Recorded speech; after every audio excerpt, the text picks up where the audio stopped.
Abre o coração, que ele é realmente profundo. Do livro Crônicas de Além Túmulo. Esse é um dos livros mais antigos, acho que eu tenho aqui. Deixa eu ver se não tem data.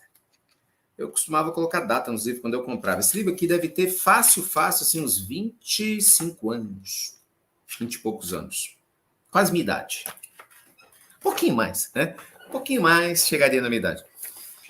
Crônicas de Além Túmulo é um livro psicografado por Chico Xavier, pelo espírito Humberto de Campos, o irmão X. Histórias lindas, profundas, extraordinárias. Especificamente hoje nós vamos estudar o capítulo 15, chamado A Ordem do Mestre. Uma mensagem que Chico recebeu em 20 de dezembro de 1935. Mensagem de 20 de dezembro de 1935. Então vamos lá. A Ordem do Mestre. Avizinhando-se o Natal, havia também no céu um rebuliço de alegrias suaves. Os anjos acendiam estrelas nos cômoros de neblinas douradas e vibravam no ar as harmonias misteriosas que encheram um dia de encantadora suavidade a noite de Belém.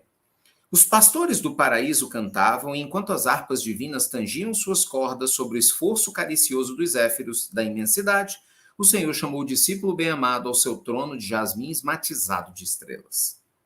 O vidente de Patmos não trazia o estigma da decrepitude, como nos seus últimos dias entre os espórides. Na sua fisionomia pairava aquela mesma candura adolescente que o caracterizava no início do apostolado. João, disse-lhe o mestre, lembras-te do meu aparecimento da terra? Sim, Senhor, me recordo. Foi no ano de 749 da Era Romana, apesar da arbitrariedade de Frei Dionísio, que, calculando no século VI da Era Cristã, colocou erradamente o vosso natalício em 754. Não, meu João, retornou docemente Jesus. Não é a questão cronológica que me interessa ao te perguntar sobre o passado. É que nessas suaves comemorações vem até mim o doce murmúrio das lembranças. Então, vamos lá para a gente contextualizar. Essa história aconteceu. Só para vocês entenderem, gente. Humberto de Campos foi presidente da Academia Brasileira de Letras, quando ele estava encarnado aqui no Brasil. Ele desencarnou da década de 30 e no mundo espiritual ele era cronista. Então, depois, de passar pela adaptação no mundo espiritual, ele tinha um coração muito bom, tinha uma certa evolução. Ele ganhou autorização, inclusive por intercessão de Emmanuel, para que ele pudesse ter acesso aos registros da biblioteca do mundo espiritual do passado. Então, ele começou a assistir, como se a gente pudesse ver filmes do que aconteceu lá no passado. Então, ele era transportado para as situações antigas e ele via exatamente essas histórias e ele descrevia. Então, nós vamos encontrá-lo, por exemplo, em diversas circunstâncias ligadas ao passado. Ele foi levado a encontrar diversos espíritos. Eu já contei para vocês aqui a história de Judas. Quando ele entrevistou Judas, ele entrevista o espírito de Sócrates. Então, ele é levado a diversos lugares. Ele traz esses registros em Crônicas de Além Túmulo. Por isso o nome, Crônicas de Além Túmulo.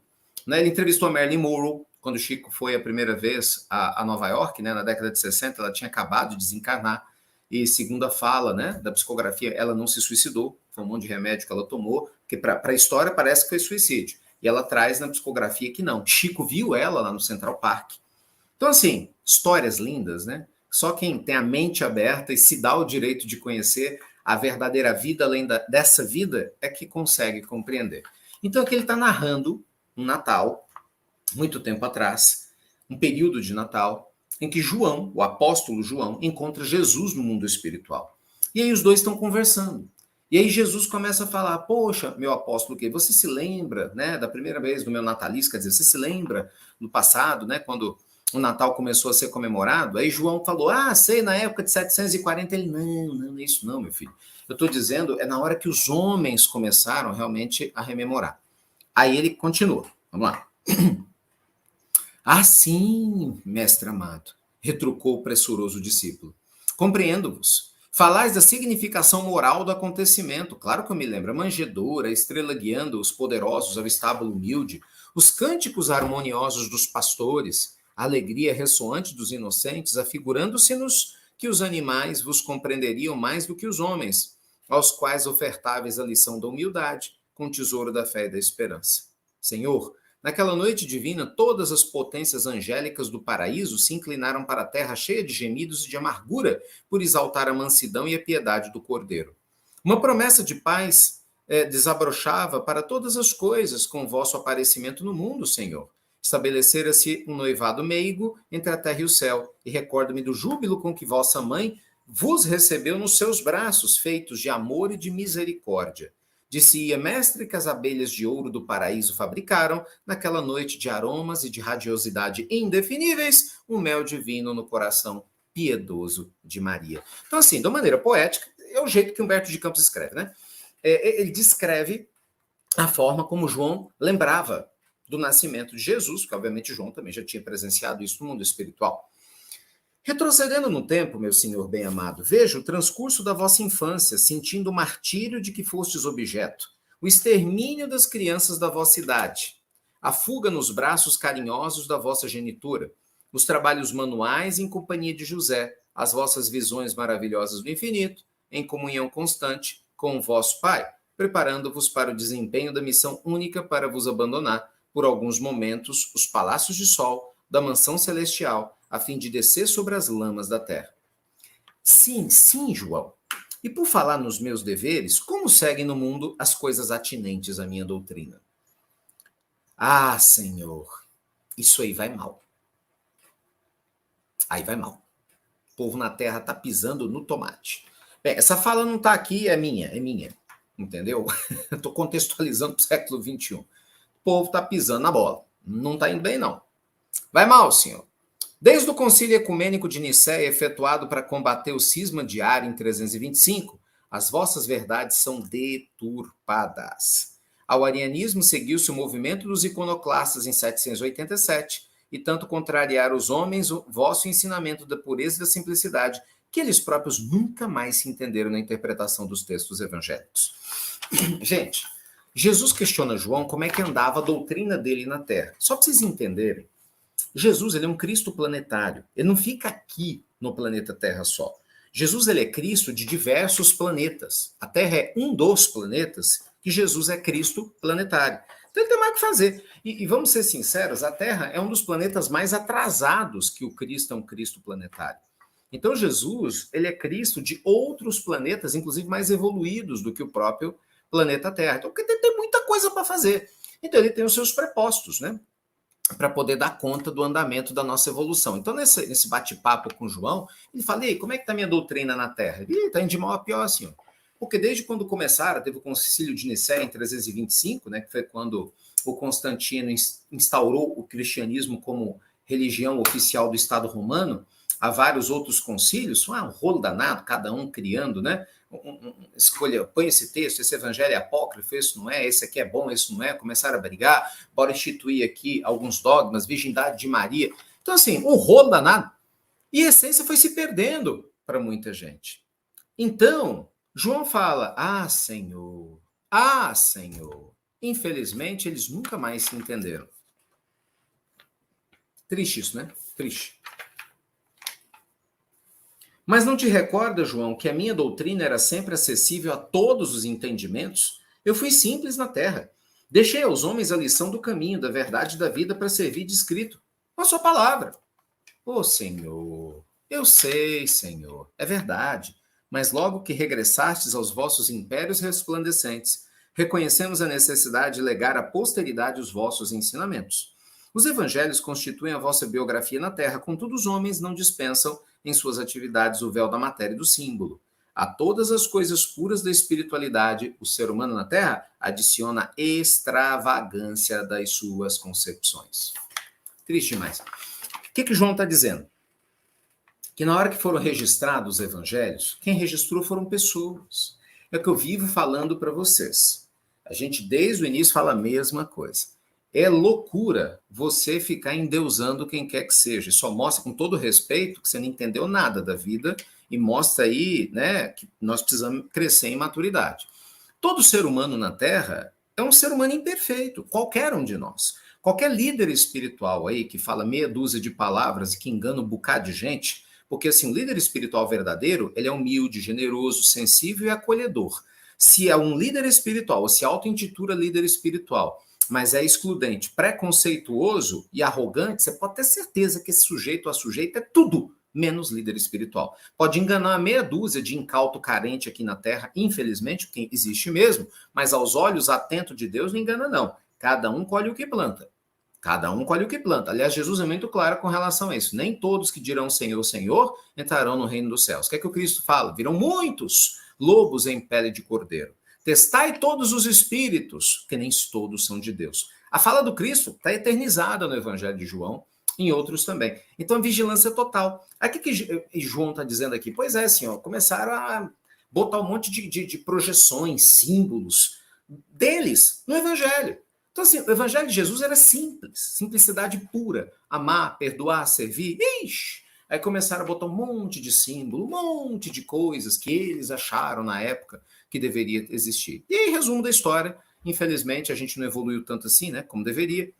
A gente continua retroalimentando uma série dessas simbologias, deixando o evangelho distante da simplicidade que o Cristo nos trouxe, o que deixou Jesus muito triste. Eu vou pular aqui um pedaço da história, porque é grande, né? Depois vocês leem. Eu já dei a referência, depois vocês leem. Então, no final das contas, eles começam a discutir. João vai falando que os homens começaram a criar guerras em seu nome, teve a Inquisição, teve uma porção de coisa. Jesus fica muito triste. E aí, no final das contas, Jesus fala assim: então, meu discípulo, não poderemos alimentar nenhuma esperança? Tipo assim, esse rolo todo está aí na terra, não dá para alimentar nenhuma esperança de que a coisa vai melhorar? Infelizmente, Senhor, é preciso que nos desenganemos. Por um estranho contraste, há mais ateus benquistos no céu do que aqueles religiosos que falam em vosso nome na terra. Cara, olha que vergonha. Eu sinto vergonha.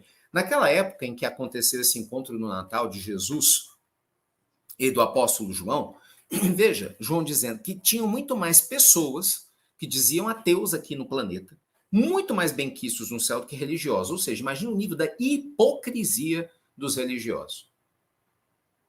Aí eu te pergunto, você está no meio disso hoje? Meu filho, pense nisso direitinho, viu? Porque se tem uma coisa que gera... Tudo gera karma, né? Positivo ou negativo. Mas se tem uma das coisas que gera mais karma negativo, é a manipulação deliberada das coisas do Cristo, é a gente ignorar os valores espirituais eternos, se perdendo no meio desse caminho. Não faça isso. Nunca faça isso. Não entre nessa roubada. Entendeu? Você precisa se conectar com Deus em você. Jesus nos ensinou a fazer esse caminho sem intermediários. É bom ter pessoas que ajudam? Sabemos dos bons espíritos que intercedem? Sim, mas você não precisa de intermediário para conversar com Deus. Entendeu? Você tem Deus em você. Agora, o que nós precisamos é evoluir moralmente. Né? A gente precisa aprender a enxergar as pessoas como irmãos, aprender a respeitar a natureza, os animais, né? Aprender a pensar na compaixão como uma forma natural de viver e não só uma exceção. Aí nós temos que fazer. Porque senão, a gente vai continuar passando essa vergonha. Calma que a conversa continua. Entretanto, sussurrou Jesus, eu consagro o mesmo amor à humanidade que está sofrendo. Apesar da negativa dos filósofos, as ousadias da ciência e o apoio dos ingratos, a minha piedade é inalterável. Que sugeres, João, para solucionar tão amargo problema? Você vê, Jesus fala, apesar de tudo isso, eu espero, eu perdoo, e eu estou aqui, o que você me sugere para a gente resolver essa situação na Terra? Ó Senhor, já não dissestes um dia, mestre, que cada qual tomasse a sua cruz e te seguisse?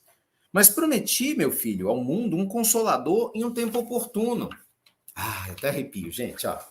E os olhos claros e límpidos, postos na visão piedosa do amor de seu Pai Celestial, então Jesus exclamou: se os vivos nos traíram, meu discípulo bem-amado, se traficam com o objeto sagrado da nossa casa, profigando a fraternidade e o amor, então eu mandarei os mortos falarem na terra em meu nome. Deste Natal em diante, meu João, descerrarás mais um fragmento dos véus misteriosos que cobrem a noite triste dos túmulos, para que a verdade ressurja nas mansões silenciosas da morte. Os que voltaram pelos caminhos ermos das sepulturas retornarão à terra para difundirem a minha mensagem. Aos que sofrem, com a esperança posta no céu, as claridades benditas do meu amor. E desde essa hora memorável, há mais de 50 anos, o Espiritismo veio com as suas lições prestigiosas felicitar e amparar na terra todas as criaturas. Uau! O pessoal está sentindo falta do sino. Vou ganhar um sino de presente. Outro sino quebrou. Deve ter sido a Sayonara lá que não gostava do barulho do sino, mentalizou o sino quebrando. Não tem problema, eu tenho um pinho. Ó. Gente, a doutrina espírita nasceu a partir desse encontro de Jesus com João. O que Jesus falou? Peraí, quer dizer então que os vivos, quer dizer então que aqueles encarnados que estão aí na Terra não estão fazendo o papel deles? Quer dizer que eles estão misturando as minhas mensagens, não estão se consolando? Quer dizer que vocês na Terra estão brigando uns com os outros? Quer dizer que vocês não estão se respeitando?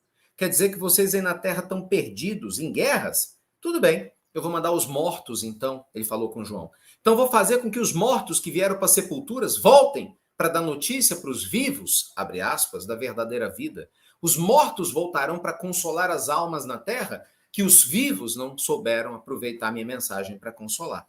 E desde então nasceu o advento da doutrina espírita. Você veja, quando Allan Kardec reencarna, não é, em 1804, nós temos aí uma oportunidade maravilhosa, né? Em outubro de 1804, nós temos 3 de outubro de 1804, nós temos uma oportunidade maravilhosa dessa estruturação do ser, né? Aqui na Terra, que viria a se tornar o corpo da doutrina espírita. Só para vocês entenderem, independente de religião, você já me conhece, meu coração é ecumênico, mas o que é certo é certo. Em termos de doutrina, de realidade da vida pós-vida, de mediunidade, ninguém, nada na história da humanidade se compara ao que o Espiritismo tem feito.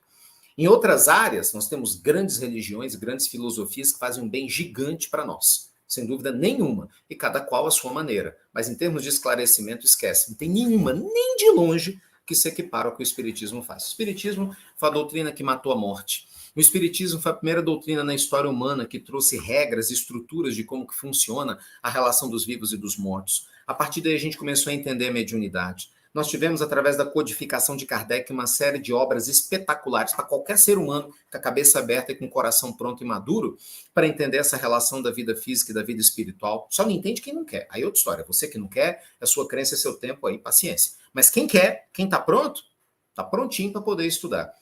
Isso tudo aconteceu por quê? Aconteceu exatamente por causa dessa autorização de Jesus. Então, assim, veja você que o Natal, gente, o natalício, né, o Natal, ele é uma data simbólica em todos os sentidos. E também para nós que estamos aqui, lendo o relato de um espírito, por um médio espetacular, maior depois de Jesus, por causa dessa reunião. Então, tenha certeza, a vida continua. Tenha certeza, vale a pena amar, sim.